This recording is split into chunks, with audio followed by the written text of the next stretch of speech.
पार्थाय प्रतिबोधितां भगवतां नारायणेन स्वयं व्यासेन ग्रथितां पुराणमुनिना मध्ये महाभारतम् अद्वैतामृतवर्षिणीं भगवतीम् अष्टादशाध्यायिनीम् अम्ब त्वामनुसन्धदामि भगवद्गीते भवद्वेषिणीं नमोऽस्तु ते व्यासविशालबुद्धे फुल्लारविन्दायतपत्रनेत्र येन त्वया भारततैलपूर्णः प्रज्वालितो ज्ञानमयप्रदीपः प्रपन्नपारिजाताय स्तोत्रवेत्रैकपाणये ज्ञानमुद्राय कृष्णाय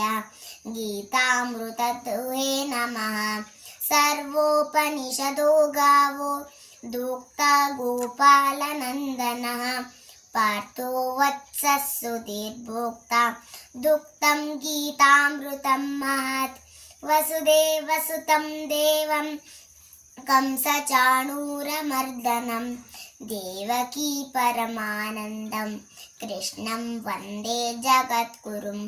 भीष्मद्रोणतटा जयद्रथजला गान्धारनीलोत्पला शल्यग्रावती कृपेण वहनि कर्णेन वेलाकुला अश्वत्थामविकर्णघोरमकरा दुर्योधनावर्तिनी सोत्तीर्णा खलु पाण्डवैरणनदी कैवर्तकः केशवः पाराशर्यवच सरोजममलं गीतार्थगन्धोत्कटं नानाख्यानकके सरं हरिकथा सम्बोधनाबोधितं लोके सज्जनषट्पदैरहरः पेपीयमानं मुदा भूयाद् भारतपङ्कजं कलिमला प्रध्वंसिन श्रेयसे मूकं करोति वाचालं पङ्गुं लङ्घयते गिरिं यत्कृपातमहं वन्दे परमानन्दमाधवम्।